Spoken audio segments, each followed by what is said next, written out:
Hi, everybody. This is Jim Cornette, pro wrestling legend, and you're listening to the Book in the Territory Unprofessional Wrestling Podcast. This is the artist formerly known as Daryl Van Horn, James Mitchell, the Sinister Minister, and I'm here to let you know I would rather slam my cock in a car door than to miss the dulcet tones of Hard Body Harper, my illegitimate son, on Booking the Territory podcast. Woo, Messi, this is professional wrestler Jimmy Valiant, the Boogie Woogie Man. Tell my people and my brothers and sisters, don't you dare miss Booking the Territory. Oh, yeah. This is a one-man gang. You're listening to Booking the Territory Pro Wrestling Podcast.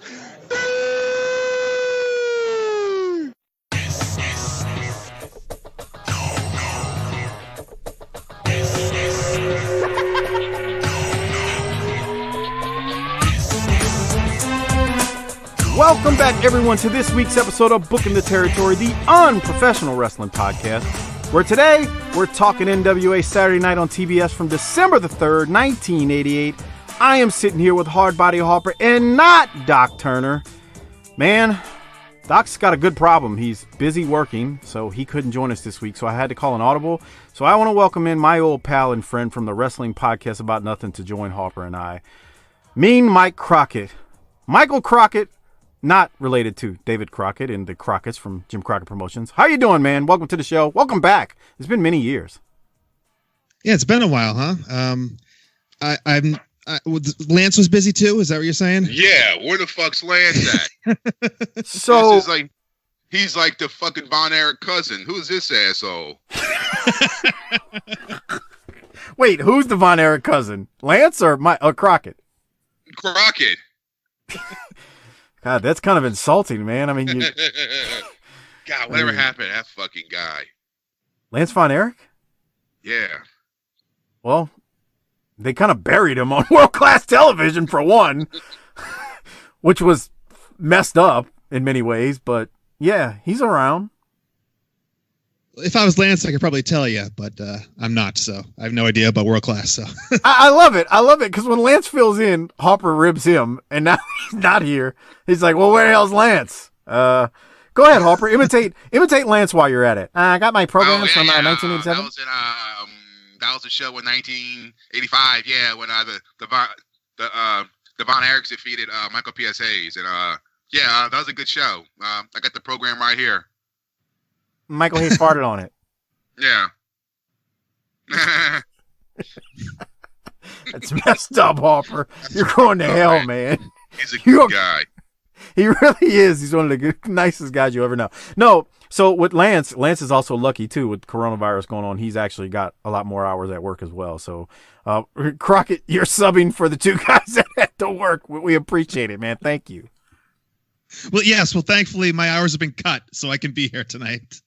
Your hours have been cut, and the Wrestling Podcast About Nothing is on an extended hiatus, so you actually have time to podcast now, which is a beautiful thing for me tonight and us this week. So thank you, and welcome to the show. Harper, how you doing, man? I know you're still in quarantine as we speak, but you're going to be going back to work soon, so that's a good thing, and I know you can't wait.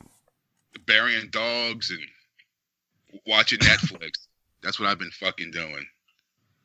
That's nice, man, I guess. I know, it sucks. Yeah. Rest in peace, Archie. Was that your dog's name? Yeah. The dog was not named after Archie Manning, though. He's a collie, and collies are from Scotland, and that's a Scottish name, so that's why he got the name Archie. That's nice. Who named him, you or Mama Harper? I think my dad named him. Oh. It depends on who you ask. My mom says it was named after fucking Archie Manning, but my dad named him because he's a collie, and they're Scottish, and that's a Scottish name. The world may never know the origins of Archie. Huh? Harper's collie. There you go. Rest in peace, Archie. We're sorry you are leaving us or have left us. All right, so we are on the I guess I don't say the eve, but we're on the cusp of the next Clash of Champions 4. So Crockett and I are planning on doing that one shortly, actually, in a few days. So that will come out before the next weekly show. Clash 4, that was December the 6th, I believe, of 1988. So that one will be coming up soon. So there's that. But before we get into all that in this week's episode, I want to give a special shout out to our largest page contributors monthly, Disrespectfully Classy, Marky Blassie, Kyle Riley, Mike Childress, Joe Ice. Thank you for your patronage each and every month. And I hope you guys enjoyed the bonus show that dropped with Dr. Blassie talking coronavirus and many other things that dropped before last week's weekly show. So there you have that. Also, a couple of shout outs for our new Patreon members and folks who bumped up their pledge. Thomas Yarber, a new Patreon member, new BTT Hall of Fame Patreon member. So Thomas, thank you for signing up. Michael Jackson bumped up his pledge and is now a BTT Hall of Fame Patreon member. Michael or Mikhail, I'm sorry if I'm saying it wrong. Anthony Rankin, longtime BTT Patreon member, bumped up his pledge as well to become a Hall of Fame patron. So thank you, Anthony. Thank you, Mr. Jackson. Thank you, Mr. Yarber. We appreciate the pledges and your bump ups and all that good thing. And if you're all that good stuff, and if you're not a patron, become one. tinyurl.com/Patreon BTT. Great way to support this show. Get extra content, including those pay-per-views and, like I said, the next Clash of the Champions that is coming up in just a few days. Harper, you got anything before we jump into? Yeah, go ahead. What you got, man?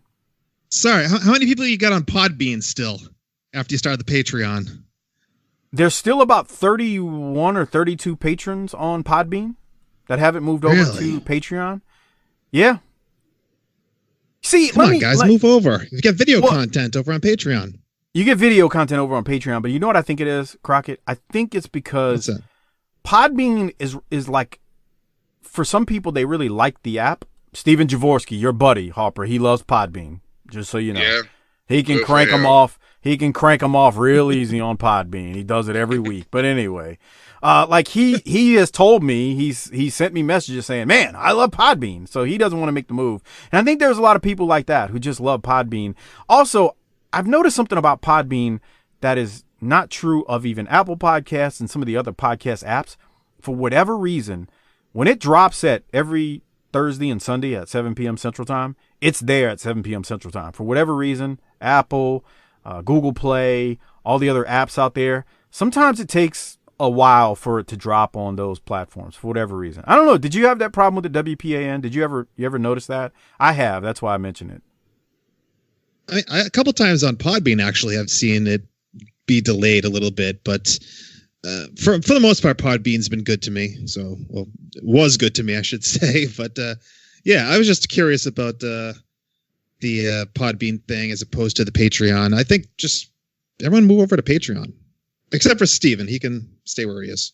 He can keep cranking them off over on Podbean. I mean, you can crank off better. You got video, right? That's what you crank off to, right? You can crank off looking at Harper. Harper still shot on video. There you go, Steven. That's so stupid. I never got that shit. I mean, why? What are you seeing that's so... You're seeing something... This is what all those videos look like. It's some motherfucker with the camera right in their face, and there's the bookshelf behind them with some with figurines or the football helmet of their favorite team on the bookshelf or some shit like that. I mean, is that worth fucking looking at? Oh, you mean like a video podcast? Yeah. And people, yeah, I don't get, ours isn't like that. It's actually just still shots of us, and then the video of the promos plays while we talk about it. So we're not actually on video. But I know what you're talking about. Yeah, like you see it on some people, they do. Jim Cornette went on a rant about that recently on his show. He's like, what the hell? He's like, do TV or do audio. It's either or. Don't do a podcast for video just so that you can see your face talking into a camera. Yeah, fuck that.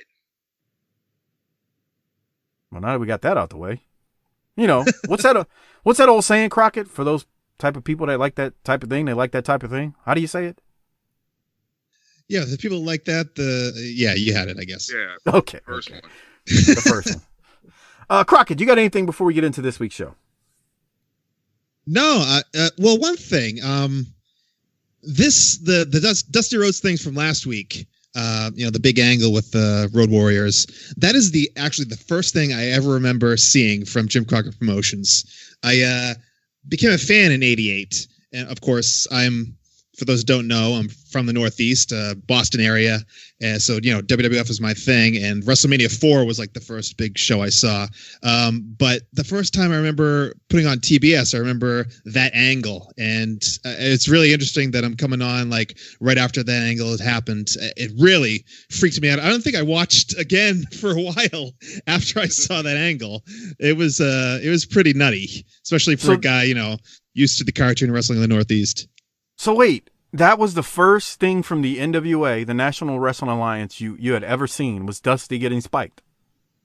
That's like the first thing I remember seeing from Jim Crockett Promotions. Yeah. God. That's amazing. It's weird. I remember it without, was it pixelated originally? No, they actually showed it. And Harper and I, we talked about that last week, how gruesome it was. And it really looked like his eye was just, chopped liver. So no, they pixelated it on the replay, on this week, but they didn't on the original. When you watch the original, it's not pixelated. Yeah, because I thought maybe something in my head had just like I thought maybe it was pixelated, but I didn't know. I just saw that and I don't know. How do you fake that? That's what I thought in my 12-year-old brain. Yeah. How do you fake jabbing someone's eye with a fucking spike?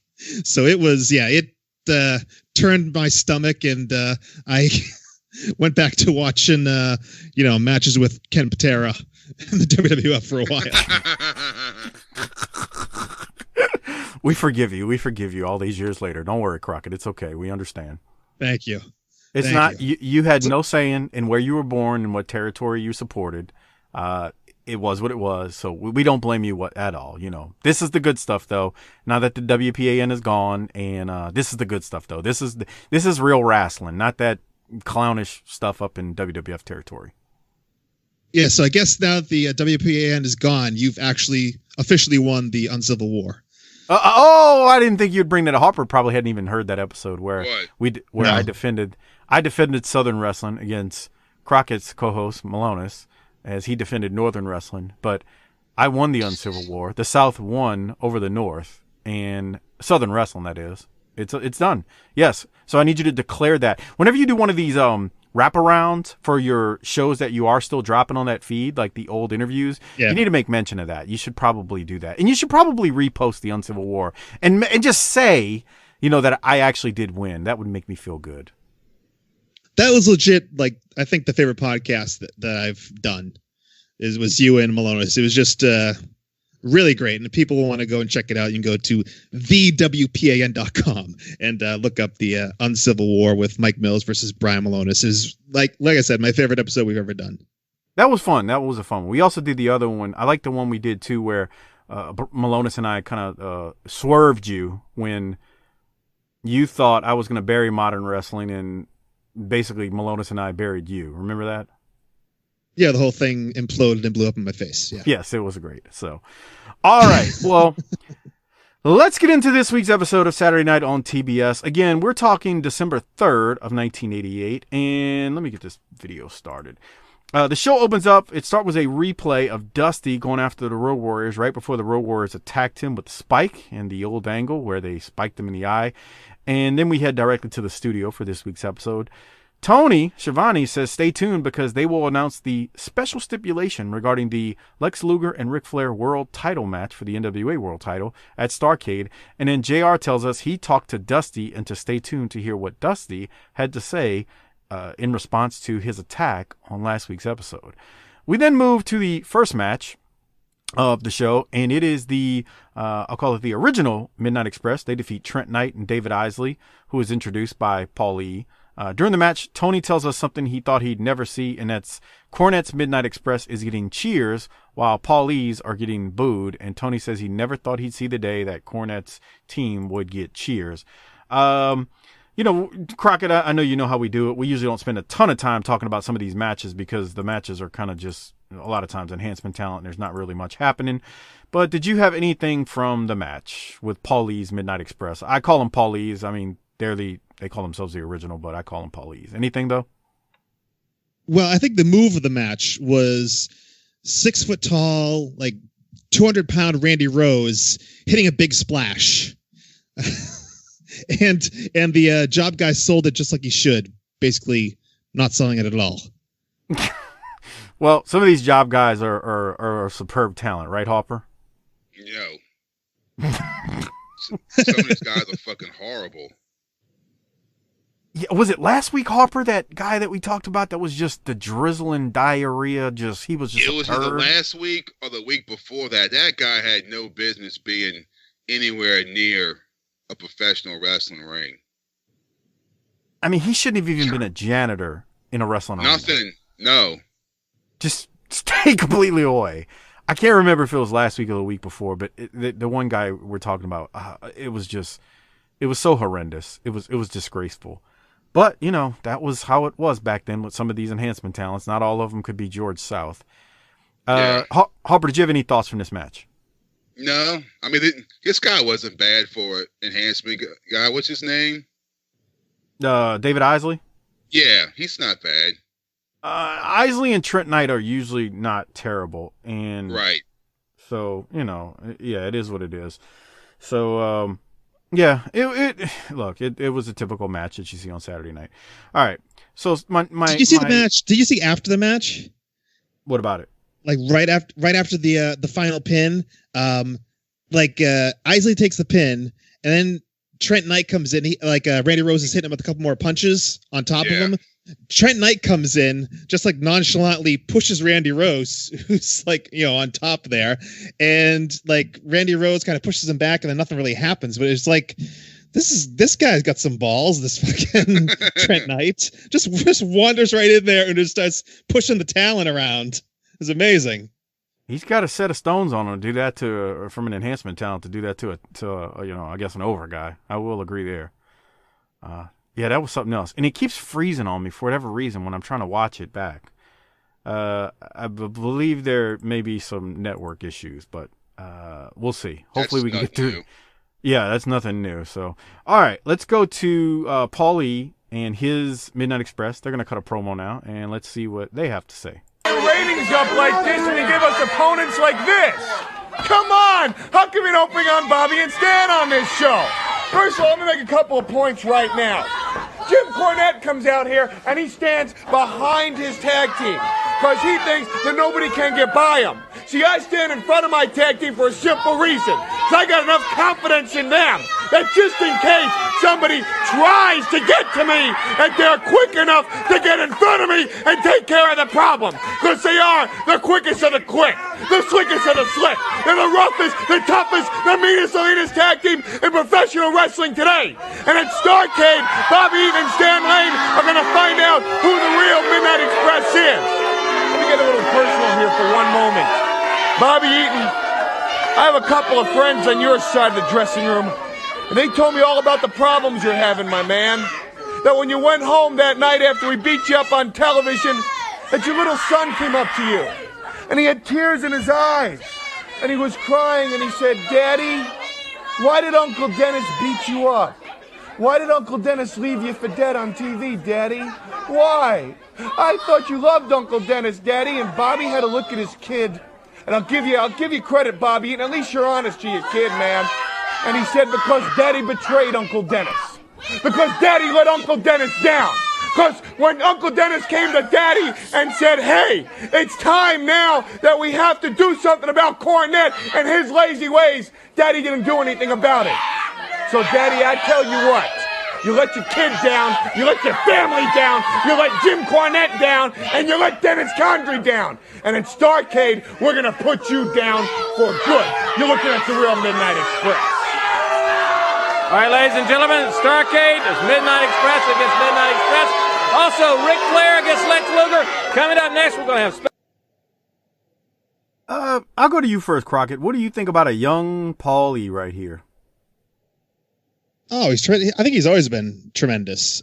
Just obviously gift of gab. This promo, just simple and effective. I like the fact that he, told a story which happened a lot back then, which doesn't really happen much now, where, make up a completely bullshit story and, try to, what I like about this too is that, a half hour later when Cornette comes out, he has an answer for it. It's not, I'm sure Paulie and Cornette weren't like backstage saying, "Hey, I'll say this, and then you say this." What Paulie came up with this, this cockamamie story about Dennis Eaton, Bobby's son, and then we'll hear later on Jim Cornette, in that time since came up with a response to that, which people these days don't seem to do.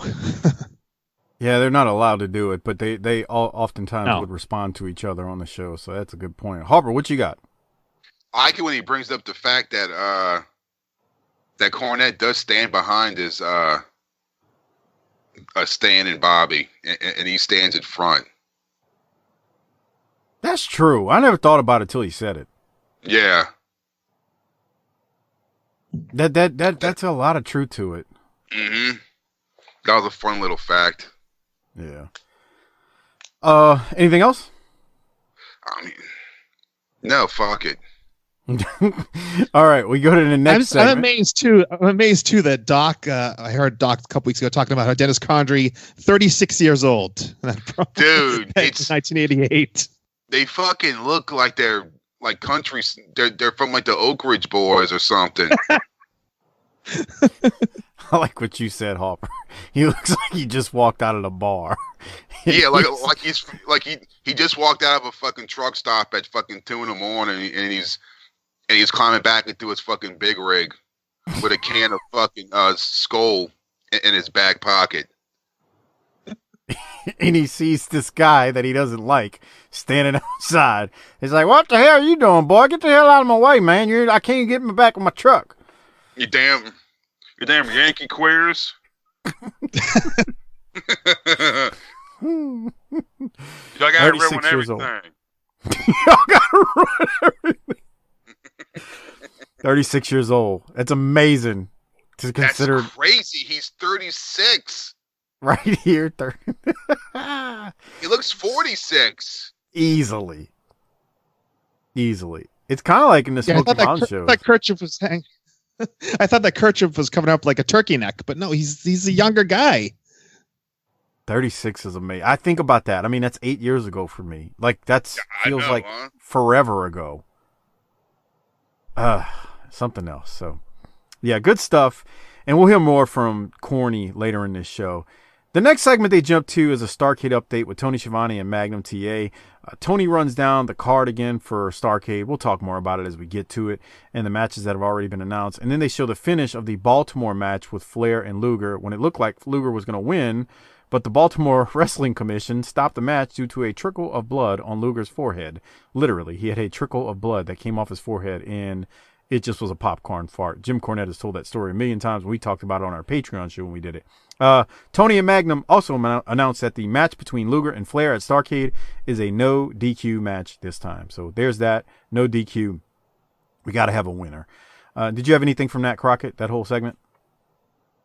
No, I just want to say how I love the name True Grit. Do you? No, just kidding. No. It's horrible. It's sarcastic because he heard Doc say I just heard Doc going off on it, yeah. I mean, what's the next pay-per-view going to be called? The Outlaw Josie Wales? Halloween Havoc? I mean, what the fuck? Dude, what is the extra T for, by the way? Because it's grit. Harper, you know what's funny? I bet if Dusty was alive and you could ask him that question about the Outlaw Josie Wales being the next pay-per-view, he'd probably say, "Baby, I actually thought about that for the next couple coming pay-per-view. I thought about giving that the name, or maybe one of the Clash of the Champions, baby. I was gonna name that Outlaw Josie Wales." I guarantee you he'd probably say that. The CB's Great American Bash. The CB. It's nice. God bless you, Dusty. Rest in peace. All right, we'll go to the next match. We got Sting, who defeats Joe Cruz. Anything from this, Harper? No. Crockett? No. Yeah, it's just what is. Yeah. Okay. So we then go to a famous Sting promo. I don't say famous, but another Sting promo. Is there a famous Sting promo? No, I slipped when I said that. I just want to hear him scream. Here it is. American Dream, Dusty Rhodes, and Sting. Hey, Stinger, how's the party, Dusty? How is he? Well, how do you think he's doing? You get a spike thrown in your eye. What do you think he's going to feel like? I'd say he's pretty PO'd, you know what I'm talking about? I've been thinking about it, I've been talking to Dusty Rhodes.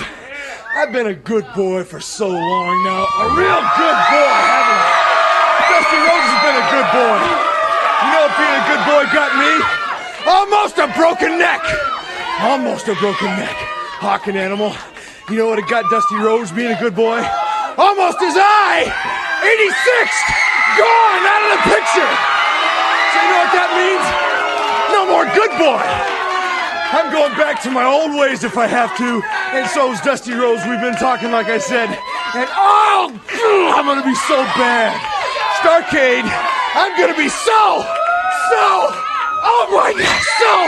very, very, bad! Because that's what it takes to beat you guys, and ooh, it's gonna happen. All right, Doc would be ready to shoot himself, be forced to sit through that. That's for you, Everett Starr. I know you love the Sting promos when he screams.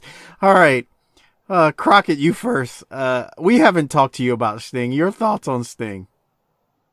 I like this version of Sting. I guess maybe because it's, I think, a reflection or a response to what's going on up north.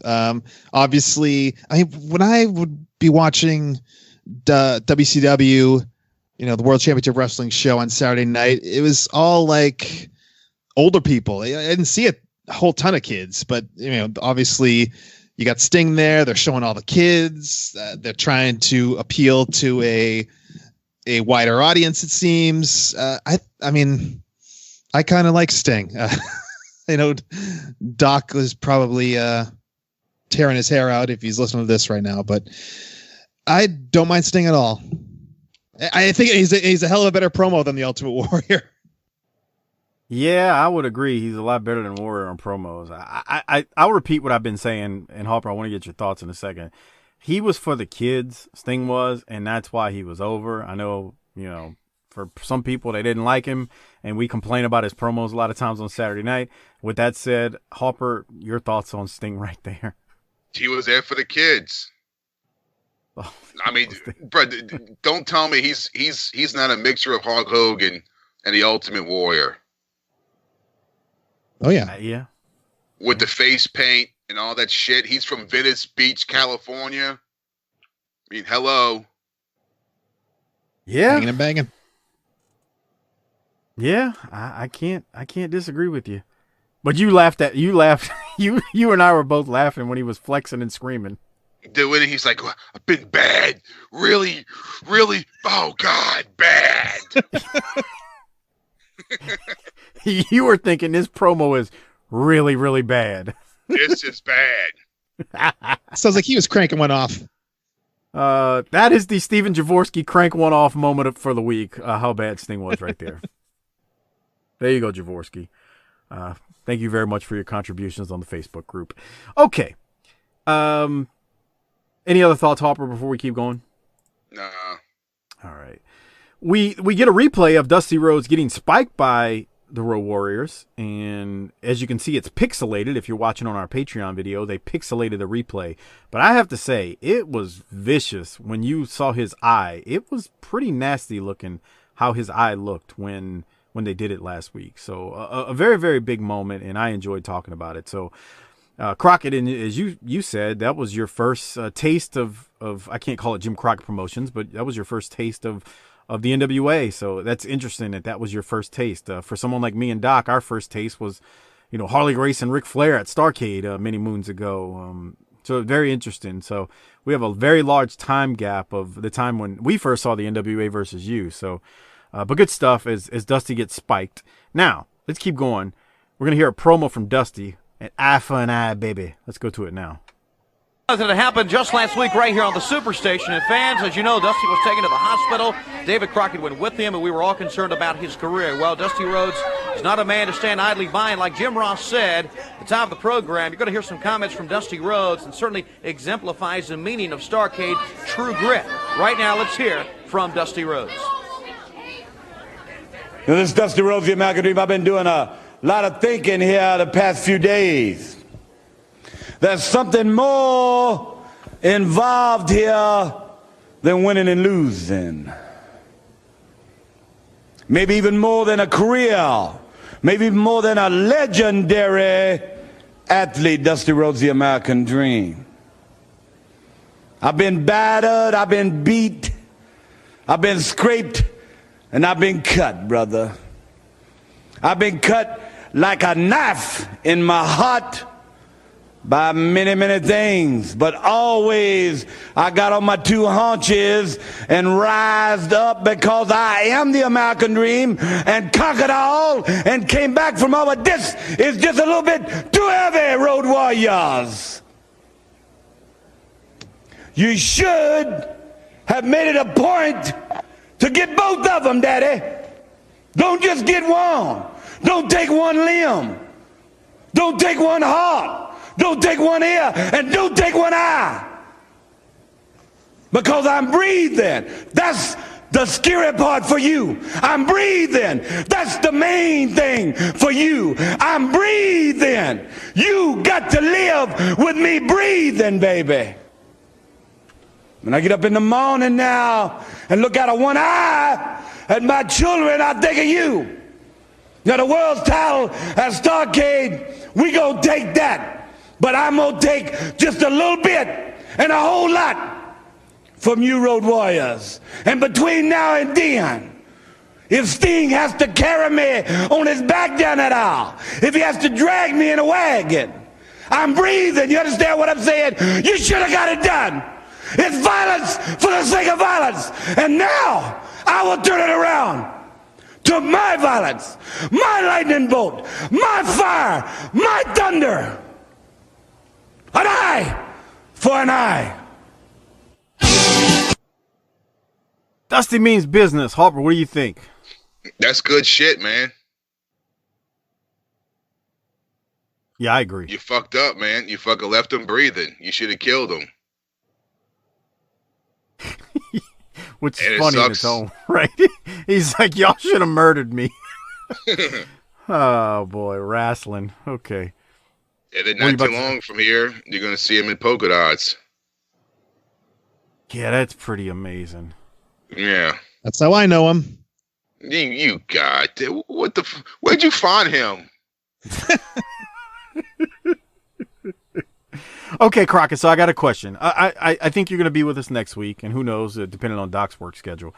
I think you're going to be with us next week, but I have to ask now, since we're talking about Dusty, do you think, as a WWF fan, it was a rib to put him in polka dots, regardless of what you heard Bruce Pritchard say, which I wouldn't believe anything about out of his mouth, but that's just my opinion. I don't say anything. I'm very skeptical about the things that many of the things that Bruce says, but your thoughts on Dusty and polka dots? Was it a rib?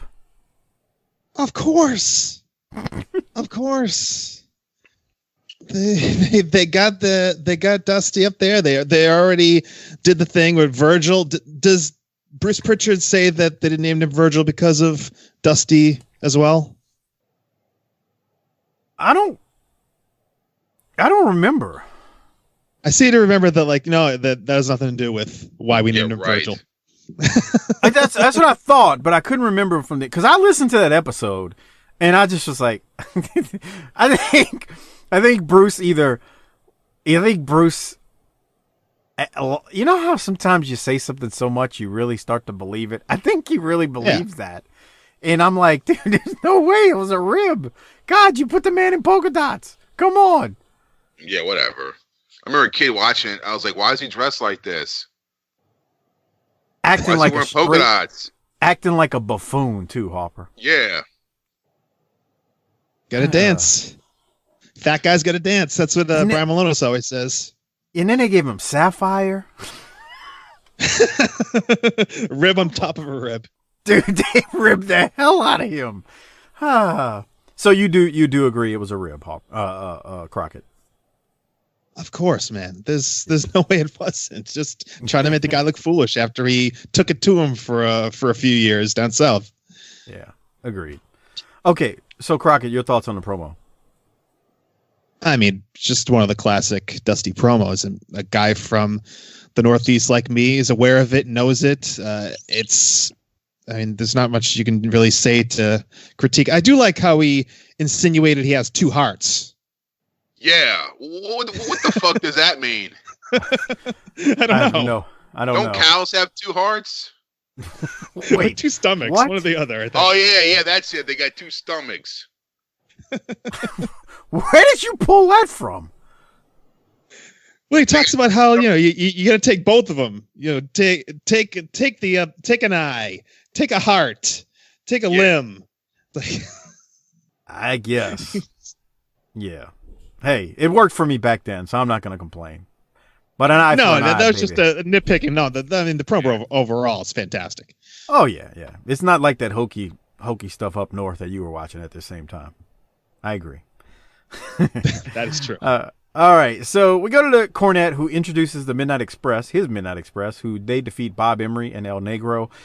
Corny does his normal non-stop yapping during the match. He threatens Paulie that if Paulie wants to get personal, Corny will air out Paulie's dirty laundry on air. What was the timestamp you wanted me to play, Harper? It was, I think, 28:20. Yeah, let's see if I can get 28:20 up and see what they say. Here's 28:15. Let me give you some background on Paulie, Jim Ross. See, he remembers me before I got professional wrestling, but I remember him too. He was a cheap two-bit con man running around all the hot spots, all the nightclubs in New York City, trying to find somebody with a pocket full of money and an empty head that he could bilk out of a few bucks. And that's the same thing that Paulie Dangerously is today, is a cheap two-bit con man. He wants to get personal. I got some personal things about him, and we're going to be bringing him out in the future. In the meantime, I'm going to go up to the ring for a second and see how good my boys are doing. And just remember, beautiful Bobby next to Randy Rhodes. Okay, there's some truth to what he said, I believe. Yeah, no, huh? I'm not calling him a con man. Well, no, there was something to him with the whole nightclub scene up in the Northeast. Yeah. I don't remember the exact story, though. That's why I'm saying there was some truth to it, because I don't know, obviously, all sides. I think he ran a show at Studio 54, I think it was. Yeah. And for what I recall, like on the show was Bam Bam Bigelow. Is Bam Bam Bigelow's like debut at this show. That's what I remember. He ran a show he was like trying to hang around guys at Studio 54, I think, back in the day. Gotcha. Yeah. Okay. It was when Studio 54 like turned into shit. Yeah. It was after the glory days. Yeah. A lot less coke. Yeah. A lot less coke. All right. Well, it's still the 80s, so maybe not quite less. Okay, well, Crockett, you something just jogged my brain before we go to Cornette's promo here after the match when his team wins. Tell the story real quick about the show you were on with New Jack that time, and you were sitting on the stage and what New Jack did. Do you mind telling that one again? You told it on the wrestling podcast about nothing years ago. Sure. Well, I wasn't on the show. I was there as a guest of an ECW show, watching. This is the glory days of ECW. They were coming up to the Northeast all the time, and there was a stage where some of the guys were hanging out and watching the event, and New Jack just kind of hopped up on the stage, and we were just sitting there. There's like a group of like 3 or 4 of us just kind of hanging out.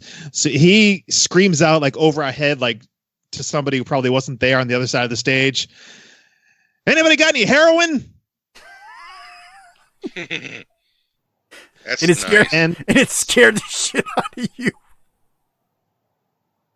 Well, New Jack. His head's all fucked up. What year was this? Well, it had to have been like 97 or so. 98, 7, 98. Yeah. Okay. Anyone got any heroin? Yeah. Oh, New Jack. That's awesome. That's nice. All right. That story tickled me the first time I heard it on the WPAN. So that's why I had to get you to tell it. All right. So, any other thoughts on the match from the midnight right there, Crockett? I do like, they were heels just weeks before until the original Midnights came in. And I like how they're still kind of aggressive, still heelish. But there was one moment in the match where Stan Lane tosses Emery from the ring right next to where Eaton is, and Eaton kind of looks at him and like, because back in the day he would have just hopped down and like, slammed him on the floor or whatever and tossed him back in. But Eaton kind of looks at him down on the floor and just kind of turns around. So it's a good subtle like shift for the Midnights. Very good observation. Harper, do you have anything else from it? Yeah, it's just crazy. Now this crowd's like cheering for Cornette. When a few weeks ago they wanted to kill him. Yeah. Dude, they wanted them. I mean, you think back to just a couple years ago, they wanted him dead. Yeah. Like the way he was going off on Baby Doll and the way he was treating a woman and, calling her a bull moose and, what's the gestation period for a bull moose? I don't know, but go ask Baby Doll. She can tell you. That's nice. He was just vicious and like they wanted him dead. I mean, that was a shoot. If you hear him tell the story where they used Big Bubba, Dusty was like, or Corny went to Dusty, I need some backup, while I'm at ringside. I got my back to these fans. And so, they positioned Big Bubba in that role to help protect him. Like, cause he didn't want to die. He didn't want the fan to kill him. And we went from that to these people love him now. So it is pretty damn amazing. And that's a good observation, Crockett, where Bobby's like, yeah, I'm not going to take advantage of this poor sap on the floor. Just let him get back in the ring. So, okay, we keep going. Corny and the Midnight Express have a promo they're going to cut. And let's hear Cornette, who's going to go off on Paul E. and Dennis. Woof. All right, ladies and gentlemen, we're waiting for Jim Cornette, Midnight Express. He's right here. So far. You know something? I heard Paulie dangerously out here talking all the things he was running off at the mouth about. Paulie has been saying, Jim Cornette, you didn't handle Dennis Condrey's affairs right. You didn't handle Dennis Condrey's taxes right. You didn't handle Dennis Condrey's business right, Jim Cornette. Paulie, I know what you're handling for Condrey and Rose. You can go to jail for that for 15 years in some states. I'll tell you that right now. Now you say you proved yourself. What you proved is you can come out here, you can jump us from behind Bobby with a bad leg, throw something in Stan's eyes and blind him, hit me overhead with a telephone, then you can beat us up. I guess what that means, if you get to jump on a blind guy in a wheelchair, you're real tough guys, but it don't wash here, brother, not at all. I ain't saying nothing about no back jumping because we've done it before, but the difference is, with you did it because you had to. With us, we did it because it was easier. Now, Paulie, you garbage mouth punk, you want to come out here, you want to talk about Bobby Eaton's son, Dustin, 5 years old. He's still as proud of his father as he ever was, you punk. He is still as proud of his father as he ever was, because Dennis, just because we didn't work with you, it didn't mean that you and Bobby couldn't still be friends, couldn't at least speak after you'd been together like brothers for 5 years. But Dennis, you're the one who turned your back. You never called Bobby's house for a year and a half. You never wrote to him, and it was Bobby Eaton every Christmas. Every time your little son had a birthday, Dennis, he sent him a present. He sent him a present, and it came back 2 weeks later, and on the top of it was marked, return to sender, and it was in your handwriting, Dennis. So you tell me who's screwed up in the head. But I'm going to tell you something, this whole sick soap opera's going to come to an end at Starrcade 88. You say Randy Rose hates Bobby Eaton because Bobby and Dennis were a better team than Dennis and Randy. Dennis Condrey hates Stan Lane because Bobby and Stan are a better team than Bobby and Dennis. Me and Bobby, we don't like to have to hate Dennis Condrey, but after what he's done, it leaves us no choice. Stan Lane never liked any of the three of them to begin with, and God only knows, Paulie, what you like or don't like. But I tell you what, Starrcade 88 is going to come to a head. It's going to be the wildest thing that anybody's ever seen. And I promise, Condrey and Rose, after this thing's all over with, everybody, just like these people in the studio, everybody's going to know who the Midnight Express is. And then, Paulie, just think of this as a Johnny brush, and I'm going to swab that toilet mouth of yours out real good. I make a promise on that. All right. That's it, Starrcade. You got to be there. Let's go to the ring. All right, Harper. You have any idea what Corny was talking about when he's talking about Paul E. handling Dennis's junk, and that would get him in trouble in some states in 88? That's nice. He says he was jerking him off. I mean, maybe that's what they were doing at the truck stop. Dude, stuff you could just say on TV back then. Yeah, no, huh?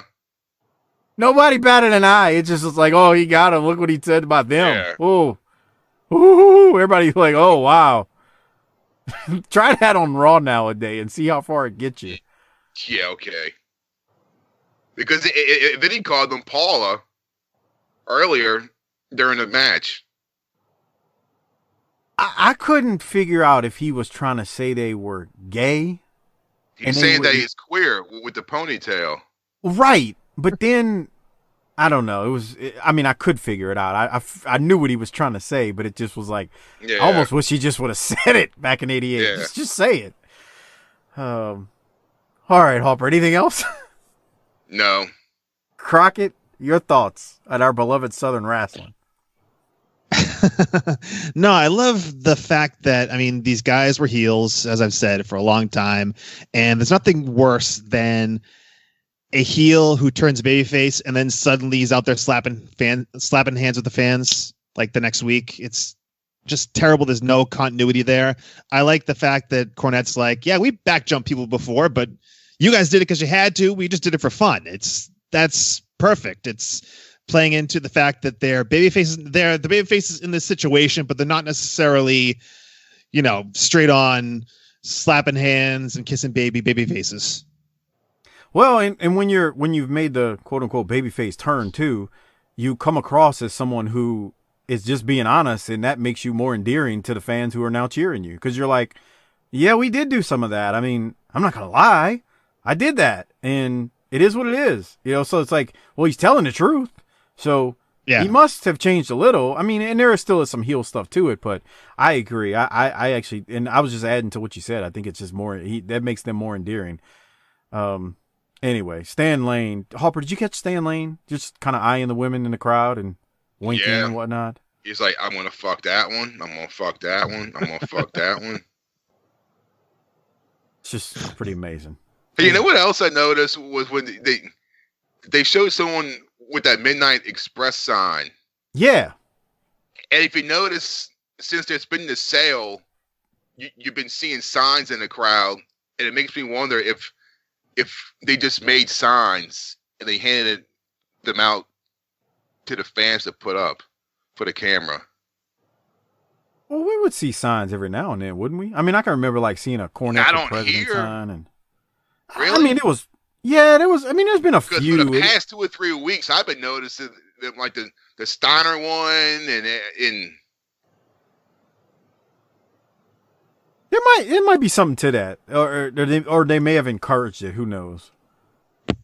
Because you're right. I don't know. I wasn't watching WWF too much during this time, but they had signs at arenas, right? Oh, yeah, they did. Hawk rules. Yeah. Yeah, there may be something to that. But there was a Cornette sign, so there you go. There's a sign of the times right now in 1988. Yeah. Crockett, any other thoughts on the promo before we keep going? No, I'm good. The Commandos defeat J.C. Wilde and Keith Steinborn. I had nothing from that. Ugh. Right. Why are they called the Commandos? It's like they needed a replacement for the bushwhackers the sheepherders. So you're trying to tell me these guys are fucking soldiers? I don't know what they were thinking. I can't defend it. Because I can't see these assholes with a fucking M16 in a pack jumping out of a fucking airplane. Are you saying they were too big, Harper? They were too fucking big. It's falling like a lead weight out of the sky. Yeah. I can't explain. Crockett, any idea from you why they would be called the Commandos? Maybe what they're wearing or not wearing under their gear. No, actually, I'm looking right now, and you can see clearly the panty line on the gentleman there with his sweatpants on, and yeah, it looks like he just stepped out of his fucking 1992 Caprice, and he was going into the gas station to get a bottle of cheap beer and a pack of fucking Salem's. I thought you were going to say a box of Black and Miles. I was going to say, you racist son of a bitch. I mean, doesn't he, Mike? It's 1988, so he's not getting out of a 1992 Caprice. No, I'm saying now, like back then, he'd probably be in like an old 1981 fucking Chevy Caprice, and he's like barely getting out the fucking car, and it's squeaking, and he's going to a gas station off of like Elysian Fields. It's my neighborhood, you asshole. Yeah, getting a pack of Salem's in a fucking a Colt 45 or something. You've actually seen that in my neighborhood. That's why you're saying that, you racist bastard. I can see that, like struggling to get out the 81 Caprice, pulling himself up by the door. He's got the old faded fucking Saints bumper sticker on the back window. Jesus Christ. That's nice. What's the car smell like, Harper? Go ahead. Let's hear it. Oh, God. It smells like shit and cigarettes. And he's probably got like fucking McDonald's wrappers all on the fucking floorboard and fucking beer cans. And he has that old I'm a Bud man and a Saints fan bumper sticker on the back of it. Those didn't come out to the 90s, but I'll give you a pass on that. Okay? But all right. That's nice. Okay. My head hurts from laughing at you over this. Yeah, I don't know why they're the Commandos. Crockett, you said you didn't either, right? No. But by this point, Crockett, you were enjoying the sheep herders licking babies in the WWF because that's where they had gone. They had left at this stage of the game. So there you have that. I'm sure you enjoyed some sheep herders licking babies. Yeah, nothing wrong with that, right? I guess. Let's try it in this day and age and see what happens. Can you imagine Ivar, a.k.a. Hansen, and Ray Rowe licking babies on the way to the ring? I'm not saying they're like the sheep herders. I'm just saying, with the beards and being wild and baby faces. I can only imagine. Anyway. No one should be licking anyone in this day and age, Mike Mills. Well, especially given the Corona deal. Yeah. Don't lick anybody. Okay. Even if the Corona wasn't a thing, you shouldn't still be licking people. Oh, of course. I was just trying to sick fucks. Just trying to be funny, man. I mean, all right. So let's go to the next match. We got Ric Flair who defeats Jerry Price. Before the match, they pan to the crowd and we see some woman with enough hairspray in her hair that she single-handedly destroyed the ozone layer in the 80s. Let me tell you something about this match. It never gets old hearing Ric Flair chop someone, but yeah. What's up, girl? There she was. Look at, Conrad used to steal our thunder on this when he would talk about these women in the crowd with this. It's hard to see because it's dark, but look, she's got some hairspray in that thing. Oh yeah, bro. She's fucking dressed ready to fuck, bro. She's got her fucking best clothes on, got her hair done. Is she going home? I'm gonna be on TV. I'm gonna try to date that Stan Lane guy. I don't know if date is the appropriate word, but I'm gonna leave it alone. I'm on TV. All right. So, Harper, any thoughts on Flair beating up Jerry Price? I'm thinking, how lucky is that guy, Price? Out of all the fucking matches you could have worked, some other guys are working with the fucking Commandos, and he gets to wrestle against Ric Flair on national television. How badass is that? He didn't look bad either. Yeah, he sold well. Yeah, that's kind of cool if you think about it. Like you can look back. Mm-hmm. I don't even know if he's still. Great. Yeah, I don't know if he's still alive, but like, unless you were a fan of these shows back in the day, if you ever met this guy and he's, let's say he's working in some factory now or something. I don't know what he does. Yeah, or that guy could say he wrestled against Ric Flair in his prime on fucking national television. Nobody would believe him. But he could point him to here, so it is pretty cool. Harper, any thoughts? I'm sorry. That, Flair didn't fucking sell for him. He didn't let that guy get shit in. Yeah, unlike when he wrestles George South in the studio when they go 20 minutes. Yeah. Crockett, your thoughts? Anything else? It reminded me of something that from up here. There's this guy called Bull Montana. He's like a local legend, I guess you could say. But his claim to fame was in the AWA. He had he was a job guy and worked with the Midnight Rockers. So he wrestled Shawn Michaels. I mean, I don't know. I mean, I know how you feel about Shawn Michaels, Mills, but yeah, his claim to fame is he worked Shawn Michaels earlier in his career in a squash match. As in Michael squash for him? Not so he's no. The Midnight Rockers in the AWA. So he was doing the job for them. Oh, got you. Hey, that's not a bad thing. Yeah, I mean, you were a job guy for Chris Adams, right? I mean, I don't go around talking about that. Like, oh yeah, you do. No, I don't. I don't say I was a job guy for him. I mean, if you bring it up, yeah. Actually, he gave me some offense in that thing. He just beat the shit out of me the rest of the time. And then Tommy Rich job for you in the locker room, right? Yeah. No comment. I'm gonna leave it alone. Fake Stan Lane hates when I talk about that. What a prick. Not fake Stan Lane. Yeah. Let me say this. That what we're watching right here, this is a real NWA World Champion, unlike the guy you guys just mentioned. Go crank one off to that, Jaworski. All right. Let's keep going. Any other thoughts on this match, Crockett? No. Just standard Ric Flair getting all of his shit in. And he won with the figure four. And Doc used to kill me because he would always say, Flair never won with the figure four. And on Saturday night he did, occasionally. So that's that. Let's go to Ric Flair and J.J. Dillon out there cutting a promo. Ric Flair is riled up early here. Let's hear what he's got to say. Hey, ladies and gentlemen, if Ric Flair or J.J. Dillon, when they get disqualified, this belt will go to Lex Luger. J.J., you're going to have to stay out of it completely. Well, let me, not that I need to, stand up for the World Heavyweight Champion. Here stands next to me a man that for the last 7 years has taken on virtually every top contender in the entire world. He has beaten them all. I don't care who they are. Now along comes Lex Luger, and Mr. Flair himself said he is probably the most perfect physical specimen that he ever saw in all his years in competition. But this man is being penalized because he adhered to the rules of the Maryland State Athletic Commission. That's what it comes down to. They took it upon themselves because of the scope of the rule book to stop the match.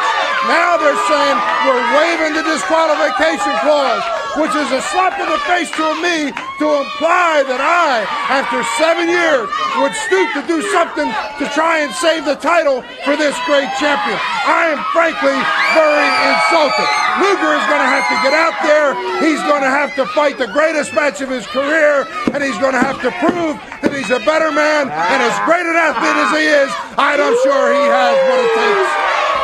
You know, JJ, never let it be said that the Nature Boy would question a word you said. But what I've always said is that Luger is the greatest physical specimen in sports next to me. Oh, yeah, Luger. Next to me, because there's only one man that can style and profile. You see, Big Lex, you got all of God's gifts except the ability to be the Nature Boy.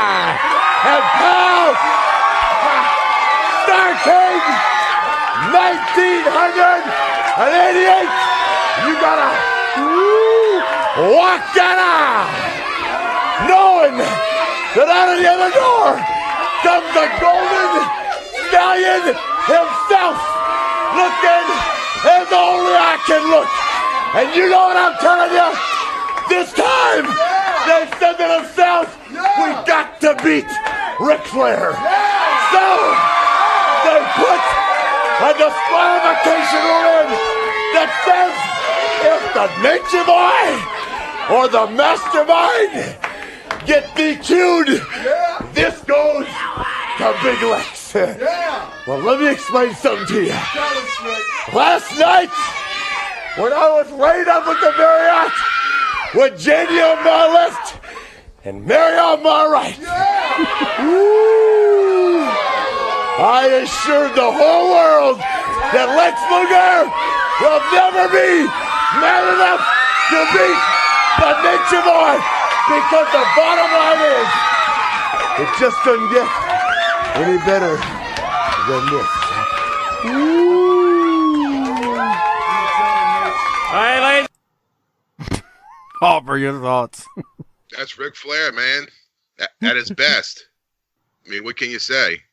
He's talking about Mary and Jane on his left and right, and the rat slaying he did the night before on national television. And the best part about it, there was not one lie told. None. Oh, the wrestling business. Crockett, what you got? So Mary and Jane, was that a weed reference? Do you think? I don't know when it comes to Rick. He seems pretty serious about his women rather than weed. Yeah. So I would think he probably was more about the drink, I guess. Yeah, he was more with the scotch on the rocks. I'm sure he was drinking whatever, but he did have Mary and Jane in his hotel room that night, and I have no doubt. And I know you guys have talked about this. How brilliant is putting all the heat of the finish of that Flair Luger match on Baltimore rather than anybody else? Just tremendous. From the Great American Bash? Yeah. All the heat is on Baltimore Athletic Commission, not on anyone with the NWA. That's phenomenal that they could pass that off to them. Yeah. It's like, screw it. It was messed up, but we're gonna pass the buck. And hey, that's working. Actually, that's a great job of working and just passing the buck to someone else. I agree with you. Good stuff. Harper, anything else before we keep on? He's circle dotting over there. Barry Windham defeats Tony Suber, and I don't have anything from that. Crockett, to you? Well, I just want to say briefly. I mean, my experience with Barry Windham, not so much in the NWA. It's him as the fucking Widowmaker and the Stalker. But I mean, just this guy's fucking ripped here. Unbelievable. I've never seen Barry Windham look like this. Yeah, I didn't think about that. You haven't seen Windham in his glory years in this promotion. Like, you wouldn't have seen... even when he was the Widowmaker, when he first came into, he first came in like the early 80s and won the tag titles in the WWF. But when he came in as the Widowmaker, he had like a little paunch, little belly. But I mean, this guy, he's got abs. Jesus Christ. Well, he's got it. I mean, he's not ripped, but I know what you mean. He's not what you're talking about. And like, you've probably never seen his stuff from early 87 working with Flair. And how great he was. Like, it was tremendous. Just the dude had a gas tank, man. They had some like phenomenal. There was one match we reviewed, I believe it was like January or February 87 with him and Flair, and it was just, oh my God, they went like 45-minute time limit draw, and they went to the very end. It was just phenomenal. So yeah, I get, you so were you watching when it was him and Rotunda US Express? No, I came in later. I came in like in the middle of the Hogan Hulkamania thing. Gotcha. Okay. Yeah. Barry was tremendous. So great. He was a phenomenal heel in the Horsemen, even though the Horsemen isn't a thing right now. He was just phenomenal. Harper, are you back yet? Where the hell did he go? He does that. He's still on. His phone must have rang. Circle, dot. He's probably telling his woman he can't come over tonight because of the Corona deal, and he's on lockdown. All right, we'll keep going. Let's go down to Barry Windham and J.J. Dillon, their promo. Give me a second. Let me get it queued up. I'm almost to it. And here it is. All right, on December 26th, the House of the Horsemen might be crumbling down. The World Heavyweight Champion, no disqualification, he can lose. Bam Bam Bigelow, United States Heavyweight title. What do you mean the house may be falling down? Another personal insult. Starrcade 1988, the granddaddy of them all. I've heard that comment, and it's really a very factual statement, because it's the time of year when the very best face the very best. And I'm going to give credit where credit's due. I'm going to tip my hat to Sir Oliver Humperdinck because he has come up with a real find in professional wrestling. You don't find very often a man 396 pounds that can move like a cat. And I also think it's very fitting that as the year winds down to an end, that Barry Windham face the toughest challenge to date in defending the United States heavyweight title. But there's a lot of other factors, Sir Oliver Humperdinck, that are going to come into play because there are several arsenals that Barry Windham can throw at you and Sir Oliver Humperdinck and Bam Bam Bigelow. We just saw one, the lariat, that put down a very, very sizable opponent. We didn't even see the claw hold today, and also the superplex that was just mentioned. You know, the other day, Barry, I stepped out of my car, and I looked down, and it had been raining, and somebody had taken a crumpled-up road map with the yellows and the reds and the blues, and the thing had got wet and soggy, and it was all in a little ball. And I looked down, and I said to myself, if you ever put the claw on Bam Bam Bigelow, all those tattoos squashed down would look like that soggy road map. Let me tell you, we're picking them as big as we can to get ready for this match. So let me tell you, Bam Bam Bigelow, I have been training for you. Have you been training for me? From what I've seen, you're trying to get the job done in the first 3 minutes, 4 minutes, because that's as long as you can go. I can go all night long, pal. The guy just weighed 320 pounds and I moved him around like he weighed 20 pounds. Get used to it, big man. 400 pounds, 500 pounds. I can move anybody. So when you come for this United States Heavyweight Championship, be prepared because I'm going to be trim and lean and mean, and I'm going to take you where you've never been before. David Crockett, Tony Schiavone, and Jim Ross will be back after this. I can't find anybody. Like JJ improvising at the end. Hey, Crockett, what you got for that? I really like the fact that, it's factual statement that, the guy he was working with was a bigger guy, and they made sure to mention that on commentary. And, he moved him around like he was nothing, literally, and just slammed him around and did all sorts of things to him. Finished him off with the lariat. And I really like the fact that he's saying, Bam Bam can only go 3 or 4 minutes because that's all he has in his gas tank. And I really like the dynamic they're setting up here as they're heading into Starrcade. I thought so too. Harper, are you back? How did he disappear? This is normal. This is so normal. So, no, I agree with your thoughts. I have no clue where Harper's disappeared to at this moment. He is still on with us. It's just he decided to take a intermission. I guess I bet he's taking a dump. I really do. I bet he's taking a dump. So we'll forgive him. I'm thankful he didn't bring the laptop in with him this time. Do you remember that when he decided Yes. to take one on air? Yes, it's an infamous moment in BTT history. Harper, you back? I thought I heard him grab his headset and put it on, but maybe not. Hey. Infamous. Oh, there he is. What happened? Did you take a dump or? I did. Fucking know what sucks, bro, about not being at fucking work? Uh-oh, here we go. My diet has just totally changed because I'm sitting at the fucking house all day. And it's fuck this shit, man. So what are you eating? Dog shit now.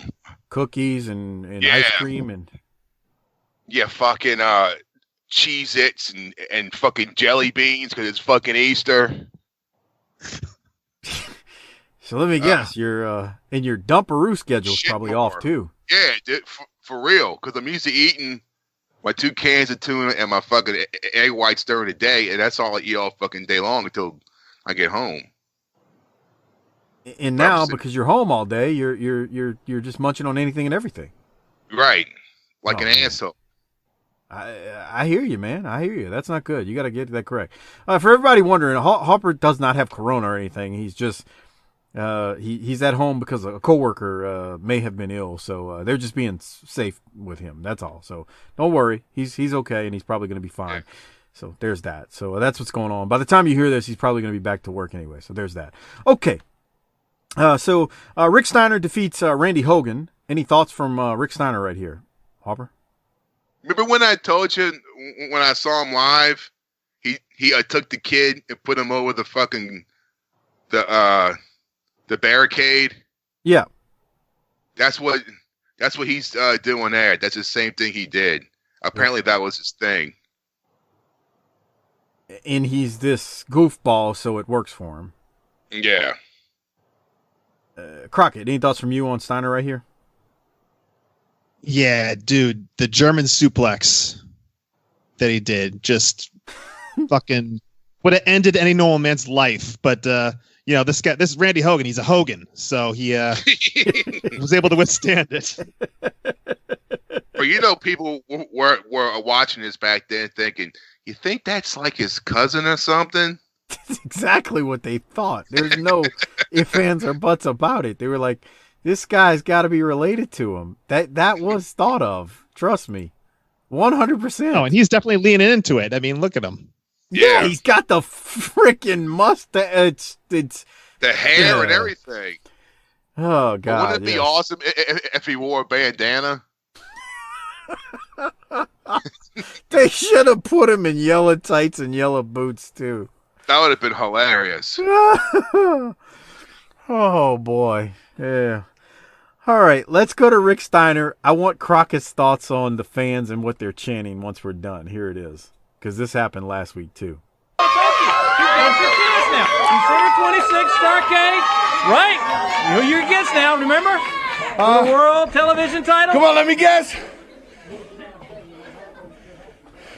Mike Rotunda. Yeah, that's right. And what happens to Kevin? Remember, we're going to string him up in a cage, high above the ring, so he can't bother you. So it's you and Rotundo. Is he afraid of heights? Yeah. Will he? I hope not. Mike Rotunda. Yeah. That's Mike. What? World television title. Remember, now you can beat him. You can have that title all to your own. I gave that to him in the first place. That's right. Now I'm just going to take it back, and it'll be mine. And me and Alex will have a TV title. We'll be, TV title champ. Yeah, I like that. What do you like? What do you think Kevin's going to do up in that cage? He ain't going to be able to get up because he's going to be up too high. And Spike, my fly, is going to fly around the cage and keep an eye on him. And he's going to fly down and tell me what to do, and then he's going to tell me what to do. What? You haven't shown our fans out there Alex today. How is Alex? Alex is doing good.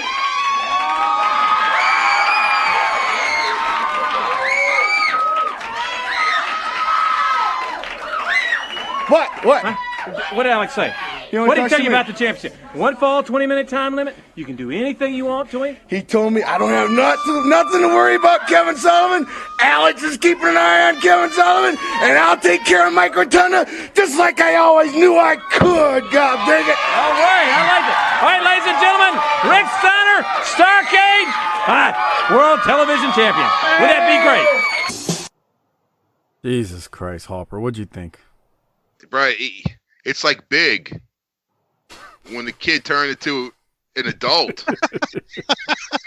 That's it. He plays a perfect 8-year-old or a 7-year-old kid. That's exactly how they would act. And they love him for it. It seems so real. And you can tell it's just him out there just fucking shooting from the hip, being a fucking goofball. Couldn't have put it better myself. Tremendous. He's a goofball. What else, Harper? It's. I love watching this. I do too. I think it's tremendous. It's so pathetic, but so great. I could watch this all day. And then when he comes back again, it's hilarious. Oh, we're gonna get to that. We're gonna get to that. Crockett, your thoughts overall, but I do want to hear about your thoughts about what the fans are chanting again this week. Well, yeah, like Harper said, I mean, just perfectly playing the character that he's supposed to be playing here. But I mean, when David Crockett is leading a promo, you're in trouble. I'll say that. And I can't say that because he's my uncle, so I can. But no, that's how rumors start. Keep going. But as for the other thing, I didn't know what was being chanted when I watched the show. And leading up to doing this recording here, I actually listened to last week's podcast, and I found out what they were chanting, and like, oh my god, dude! I mean, this is something that I mean, in '88, I'd be, chanting my head off just like everybody else, but doesn't work today. Yeah, that's what we had. We had the discussion. It's just, and they would have canceled Rick Steiner in 1988, and the whole crowd would have been canceled. Like cancel culture. I wish I had Brian Malonis on right now for this, because Malonis would go off. Cancel culture, because he hates cancel culture.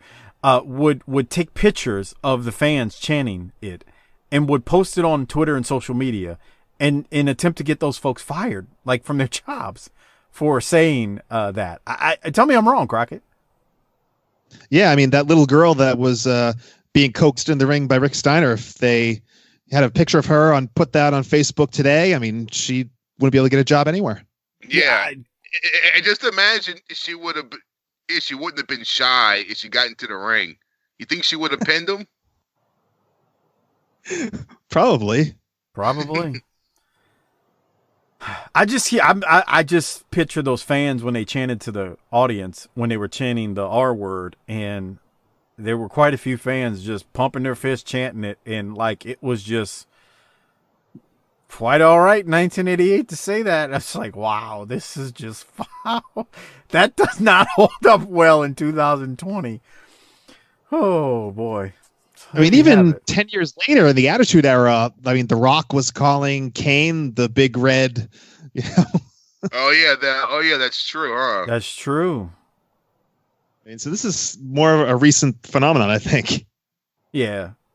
Social media accelerated it a lot as well. I'm not saying it should be done. I'm saying social media accelerated it. Yeah. So, okay. Let's go to Roar War after that. Crockett, do you have anything else from Steiner right there? No, that's it. All right, let's go to the Road Warriors, and they are pretty vicious, so here that is. Gentlemen, the word is out. We've seen it right here on Nationwide TV. You got him down, but not out, the American Dream, Dusty Rhodes. Well, Tony Schiavone, now Dusty Rhodes has got a problem bigger than life itself.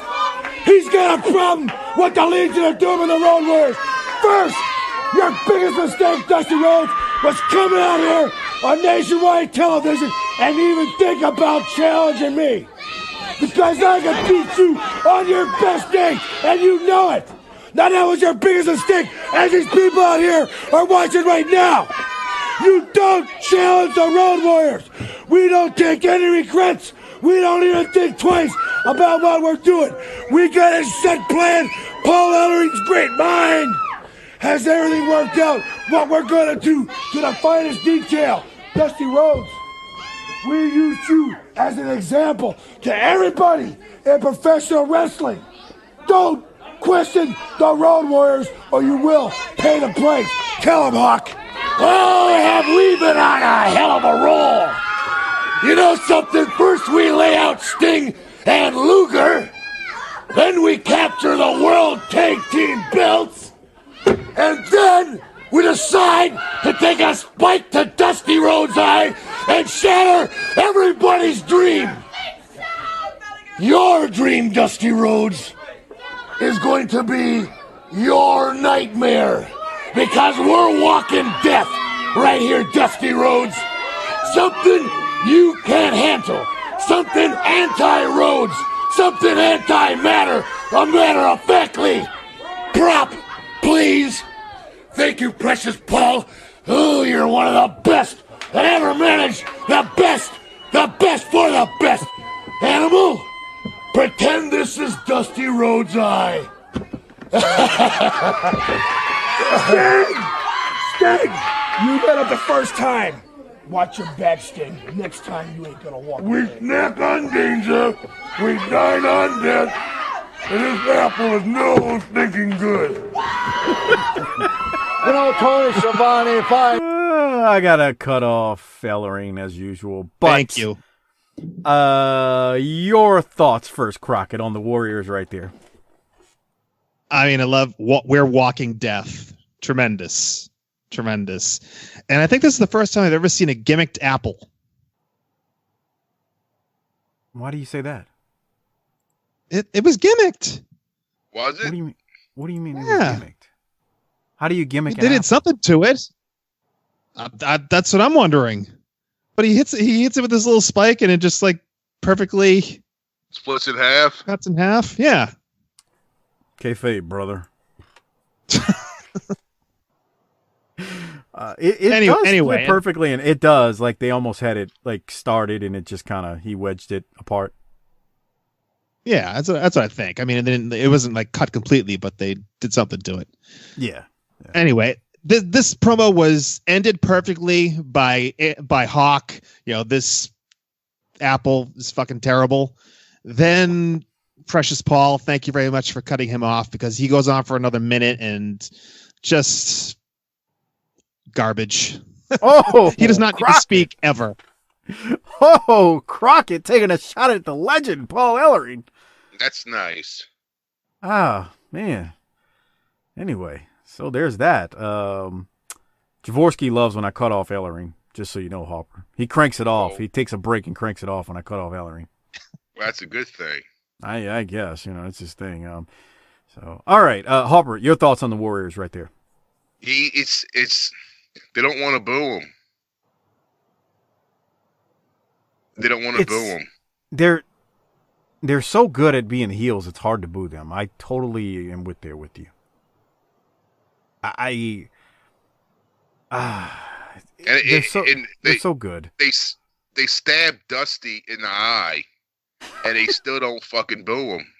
Yeah, but that's because people are tired of Dusty right now. At least I was in '88. Yeah. I think that's part of it. Because, I mean, like, if you think about when they beat the piss out of the Midnight in New Orleans, the match you were at, I mean, I think the people there hated them, and I think the sympathy on the Midnight was good, but I think people were tired of Dusty at this point, and it just sort of, I think that's part of it. I don't know. That's just, yeah, it's just a couple months back when he was calling out the fat broad who was booing him, right? Yeah. Oh, yeah. I'm glad you brought that up. I mean, he made fun of this fat woman in a crowd. That's not something a babyface does. So I agree. That's a good callback, Crockett, because it's true. I think they're just mad at him. I think they're just tired of Dusty, and that's part. Not that the Road Warriors are bad. I think they're tired of Dusty, and their promos are so good. They're just we're not gonna boo him. I think it's part of it. So okay. We keep going. We got the Varsity Club, Mike Rotunda and Dr. Death out there versus supposed to be someone named Mr. Payne and Randy Mulkey. Mulkey shows up and says Mr. Payne isn't here, but he'll fight both of the Varsity Club. Man, Kevin Sullivan slapped the hell out of the Mulkey guy at the very beginning when Mulkey says he'll wrestle both of them and gets in the ring. Harper, I'll throw it to you first. Any thoughts on the opening part, or would you like me to fast forward to Mr. Payne? Yeah, good at Mr. Payne. All right, so I'm fast forwarded to it, and it was frozen for a second. So they're going to cut to the crowd, and there's a gentleman by the name of Mr. Payne who's got a mask on and amateur headgear on his head. Out in the audience. Crockett, any thoughts on this as they go to what's happening here? I'm trying to figure out why he wasn't out there at the beginning and why he's just hanging out watching his supposed tag team partner get the snot beat out of him. Goofball trying to fool him. He's a goofball. It's so stupid. Harper. Oh, Harper, I got to get you to weigh in. What do you have? This is great. I love all this. Explain why you love it so much. Because it's so fucking goofy and it's real. And it's not rehearsed whatsoever. He is sitting in the crowd. We haven't said who Mr. Payne is yet, but he's sitting in the crowd with a mask on and Rick Steiner's headgear. It's incredible. And eventually, he is going to come into the... Oh, there it is. So let me go back some. If you're watching on our Patreon video, tinyurl.com/PatreonBTT, Dr. Death power slams the Mulkey guy, and Mr. Payne runs into the ring. Mr. Payne has red tights on and a red mask and Rick Steiner's yellow headgear on, and he's now fighting off the Varsity Club. So I mean, it looks just like Rick Steiner, but is it Rick Steiner, Harper? I don't know. Let's find out. Let's find out. Any other thoughts before we go to the actual promo of this from Mr. Payne, that is? Harper? Nah. All right, Crockett, I'm going to go to it. I'm going to assume you want to hear it too. So here it is. We're going to go to Mr. Payne with David Crockett. Hey, Mr. Payne, are you around here? See if we can get Mr. Payne here. Because I want to talk to him after what he did to Dr. Death and Master Thunder. Listen to the phone. I like that. I like what you did. Yeah. Thank you. Yeah, I like the outfit too. Look pretty good there. Thank you. What do you think? I want to ask you a question. What do you think about... It's me.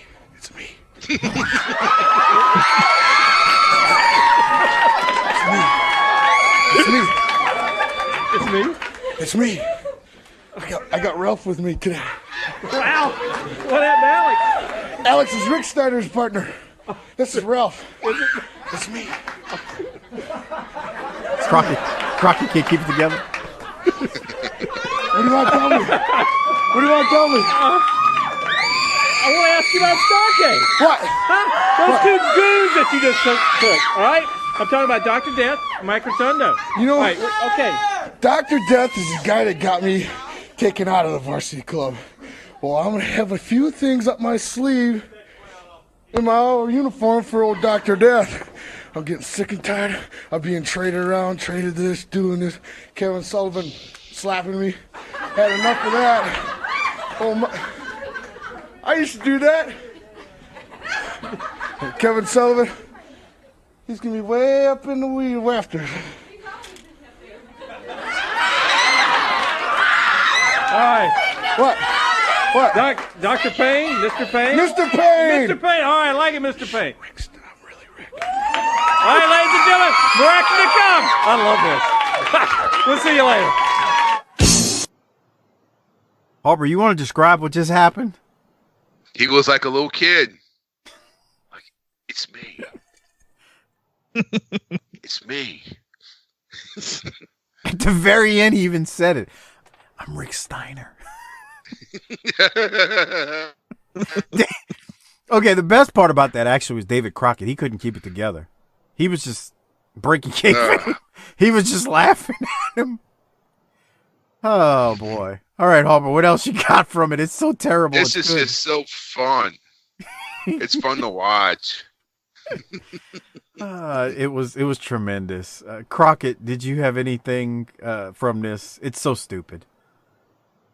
No, yeah, it's stupid. It's perfect. Maybe a little long for me, but you know, he could have got it done a little quicker. But no, for what it was perfect. And I mean, this you talked about guys dressed head to toe in red, like a Mr. Payne. Did you guys see as the varsity club kind of walked off?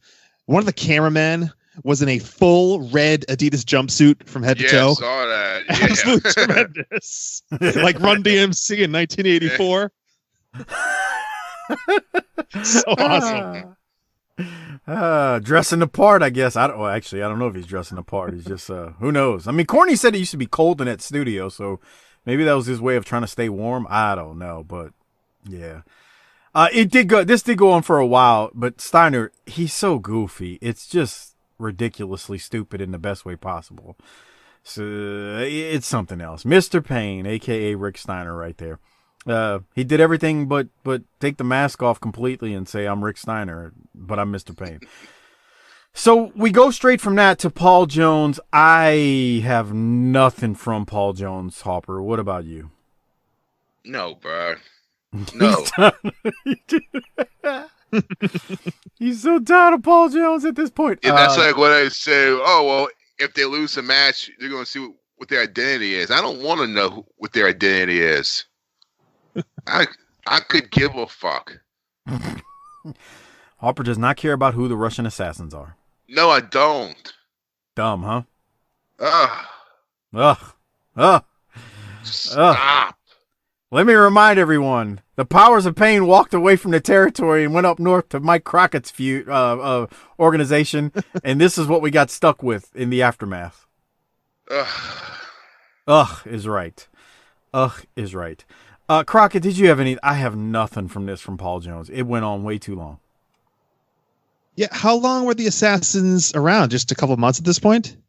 They have been around since right before the Great American Bash, I believe. So, yeah.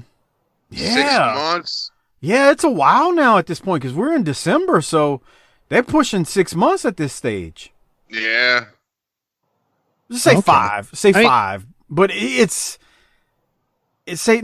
5. And actually, the second one came in later. Yeah, you can't say 6. Just say 4, 4.5, 5. It has no legs. There's no emotional investment. It's terrible. Go ahead, Crockett. Yeah, not long enough for you to give a shit who these guys are, right? Right. There's nothing to it. There's no substance. There's nothing that you want to sink your teeth into. It's dumb. I feel bad for Ivan Koloff being involved with it. It's just dumb. It's dumb. Yeah. We keep going. Luger defeats. I feel bad for us having to watch Ivan Koloff versus Paul Jones coming up. Oh God. We'll talk about that in the Clash review at tinyurl.com/Patreon BTT. All right, we're getting close to the end of this episode, so we're getting to wrap things up. We go to Lex Luger, who defeats Terry Jones. Crockett, anything from it? It's just the fact that Jim Ross, he always brings up the football backgrounds and stuff like that, and very proudly saying that Lex Luger was signed by Joe Paterno, which doesn't really look good in this day and age. Yeah. Well, back then, he was a fucking football coach hero. Yeah. Back then he was still touching kids. Joe, stop, Crockett. Joe Pa was something else. Yeah. Joe Pa was a legend at this time. Oh, yeah. Boy, that's a whole can of worms to talk about that. Big Dog, I know you're listening. We're not bashing Joe Pa. Oh boy, that's he's a Penn State guy. So, oof. Yeah, that comment doesn't age well from Jim Ross. You nailed it, Crockett. Did you have anything from Luger's promo, Harper? I thought he was good. Did you have anything, Crockett? I didn't want to play it. It was kind of long, but I thought he was fine. Did he start sweating? He's fine. I didn't have a note. Crockett, have you listened to our shows when we talk about Luger sweating in the studio? Yes. Okay, so he's bone dry right here, Harper. You see him? All right, so let's see if we advance a little bit if he starts sweating. Still kind of dry. He's dry. Yeah. Dry. It's got 2 minutes to go, though. He's just getting warmed up. Oh, he's starting to sweat, but they don't zoom out. A little glistening there. Okay, he's starting to sweat, Harper, there it is. But it's not bathtub sweat, though. Yeah. I mean, that very first one he did where we noticed it, he looked like he had just got, dumped with a bucket of ice water. Let's see. Let's keep going. Oh, it's starting to glisten real good, Harper. There you go. Oh, it's just... Oh, yeah, there it is. There's the waterworks. he's starting to squirt, Harper. All right, so we keep going. We got Oliver Humperdinck. I thought he was great. He was trying to talk the people into the building for the match coming up with him and with Bam Bam Bigelow and who is it? Barry Windham. Crockett, did you have anything from it? Well, just the fact that he announces to the world that he's going to be carrying illegal weapons with him at Starrcade. There's nothing wrong with that. Oh, okay. If I was the referee, I was a referee in a former life, but if I was watching this, I'd have to take issue with him at Starrcade. I just think he looks so great in the sleaziest way possible. What do you think about his age? Do you remember what Doc said his age was? He was like... No. Was he still in his 30s? I thought he was 37. Jesus Christ. This guy. He looks 50. We've talked about this 100 times. Hold on one second. I will verify because I keep forgetting because my memory is just the worst on the planet. Let's see how old he was. I'm going to Google it right now. So he was born in 1949, and this is 1988. So do the math. That's what's that? That's 39 years old, right? Yeah. He's 39 right here. Man. Hard life this brother had, man. Yeah, really. That road life. Crockett, do you are you with us? He looks like the porn photographer. I would just think fake Lou Albano. That's my take. Oh yeah, that's true, huh? He's got that same kind of look to a certain extent. Yeah. I guess. His hair is perfect though, man. You can't tell him nothing. So feathered. Hair, that red flowing hair. Oh my God. The Hawaiian shirt, the glasses. I thought he was good though. He was good. He pumped up his guy here. I thought that was fine. Anything else, Crockett? That was solid. Yeah, I thought so. All right, so we're going to go to the last match on the episode, and that is Bam Bam Bigelow, who defeats Max Miles. But as the match ends, Barry Windham attacks Bigelow, and then JJ attacks Humperdinck on the outside, and Windham hits Bigelow with the lariat in the ring. We basically got an old school Southern wrestling brawl as we go off air. I'm kind of a sucker for this type of thing when they finish shows like this because it's hot and whatnot as they go off air. So I thought it was a good way to go off air. Crockett, anything else from it? Did you see the tremendous bump that Bam Bam took off the lariat?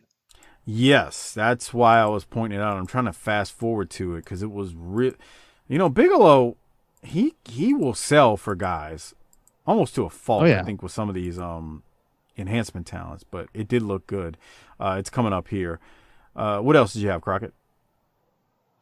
And at one point, Bam Bam throws a clothesline in the match and kind of loses his balance and he falls forward, and he just goes right into push-ups on the mat, just covering perfectly.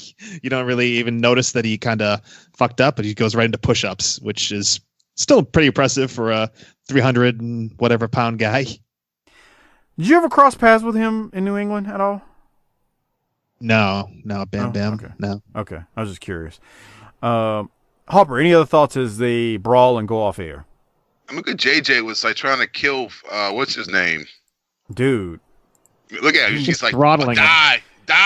Look at him right there. He's choking the piss out of him, man. It looked like the Emperor.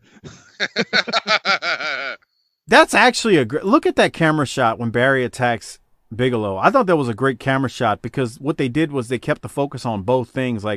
So you see Barry and Bigelow in the ring and Barry delivering the lariat, and also JJ and Humperdinck, they're getting all the action in this shot for a few seconds. I thought it was pretty good as Humperdinck is literally getting choked to death by JJ Dillon. I mean, we've got attempted murder out here, and, call the cops. Stop the murder on TV. But nobody's doing anything. We got a murder happening. He's choking this man to death. All right. Are we ready to rate this thing, Harper? Yeah. All right, let's rate it. Before we do so, I want to remind everyone, please use our Amazon referral link at tinyurl.com/bttamazon. It is a great way to support the show without spending anything extra.